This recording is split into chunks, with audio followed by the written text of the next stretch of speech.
നിങ്ങളുടെ favourite shows ഇനി ഒരിക്കലും മിസ്സാവില്ല. ഇപ്പോൾ C5-ലൂടെ കാണും നിങ്ങളുടെ ഫേവറേറ്റ് ഷോ തികച്ചും സൗജന്യമായി. ചന്ദ്രബോസ് കാത്തുനിന്ന് മുഷിഞ്ഞെന്ന് തോന്നുന്നു. സ്ഥലം സിയുടെ പ്രസൻസ് വേണമല്ലോ മാഡം. സ്ഥലം സിയെയോ അതോ ചിറ്റപ്പനോ? മാഡം, ഞാൻ സുസ്മിതയുടെ ചിറ്റപ്പനാവുന്നത് ശരി തന്നെ. പക്ഷേ ഡ്യൂട്ടിക്കിടെ ചന്ദ്രബോസ് സ്വന്തം ബന്ധങ്ങൾ നോക്കാറില്ല മാഡം. സുസ്മിത പ്രശ്നത്തിലായ കഴിഞ്ഞ ഒരാഴ്ച അങ്ങോട്ടും ഇങ്ങോട്ടായിട്ട് 36 കോളുകൾ. അത് കൊച്ചുമോള് കൃത്യസമയത്ത് ഭക്ഷണം കഴിച്ചോ നന്നായിട്ട് ഉറങ്ങിയോന്നൊക്കെ അറിയാൻ ചിറ്റപ്പൻ വിളിച്ചതായിരിക്കും അല്ലേ? അത് തികച്ചും പേഴ്സണലാണ് മാഡം. ചന്ദ്രബോസ്, ഈ കോളുകളുടെ ഡീറ്റെയിൽസ് എടുക്കാൻ നമ്മുടെ ഡിപ്പാർട്ട്മെന്റിന് 10 മിനിറ്റ് തികച്ചു വേണ്ടാന്നറിയാലോ. ഡീറ്റെയിൽസ് എടുക്കണം മാഡം. അങ്ങനെങ്കിലും എന്റെ നിരപരാധിത്വം തെളിയിക്കാനുള്ള അവസരം തരണമെന്നാണ് എന്റെ റിക്വസ്റ്റ്. എന്നെ ഇങ്ങനെ സംശയത്തിന്റെ മുൾമുനയെ നിർത്തരുത് മാഡം.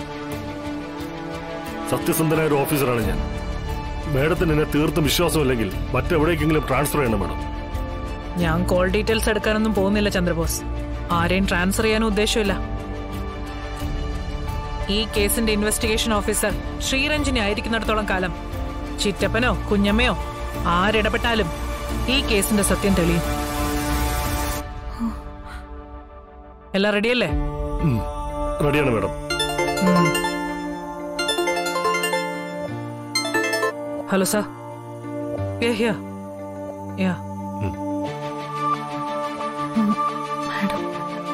ഇങ്ങോട്ട് വാടി. സാർ, നീ ഇങ്ങോട്ട് വാ. ചിറ്റപ്പ പറയട്ടെ. Okay sir.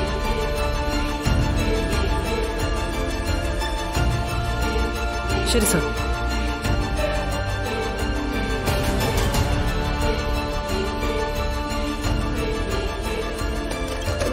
ചിറ്റപ്പനെന്താ ഇവിടെ? നിന്റെ കാര്യങ്ങൾ പിന്നെ ഞാൻ അറിയണ്ടടി. ഓരോ അബദ്ധങ്ങൾ ചെയ്തു വെച്ചിട്ട് എടി നിന്നോട് ആരാടി കിഡ്നാപ്പിംഗ് നാടകമൊക്കെ നടത്താൻ പറഞ്ഞേ? അത് പെർഫെക്റ്റ് പ്ലാൻ ആയിരുന്നു ചിറ്റപ്പ.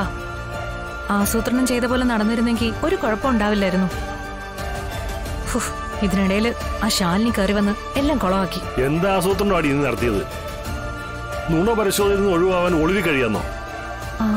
അല്ല, മറ്റുള്ളവരുടെ കണ്ണിൽ അത് കിഡ്നാപ്പിംഗ് ആണല്ലോ. എന്നിട്ട് മൊത്തം മുളിഞ്ഞില്ലേ?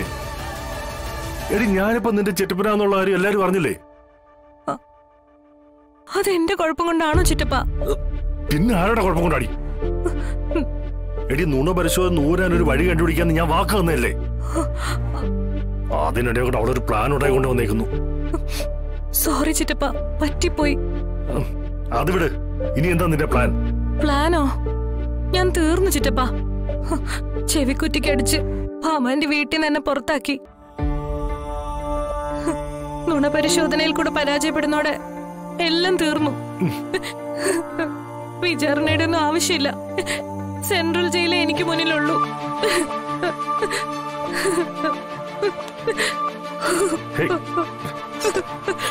എടി തീർന്നാരാ പറഞ്ഞേ? എടി ചിറ്റപ്പനുള്ളപ്പോ നിന്നെ രക്ഷിക്കാൻ ഒരു വഴി കണ്ടെത്തായിരിക്കുവോ? ഇവിടുന്ന് സെൻട്രൽ ജയിലിലേക്കല്ല, നിന്റെ ഭാമാന്റെ വീട്ടിലേക്കാണ് നീ മടങ്ങിപ്പോവും. ഡൗൺലോഡ് ചെയ്യൂ C5 ആപ്പ്. കാണൂ എല്ലാ എപ്പിസോഡുകളും സൗജന്യമായി.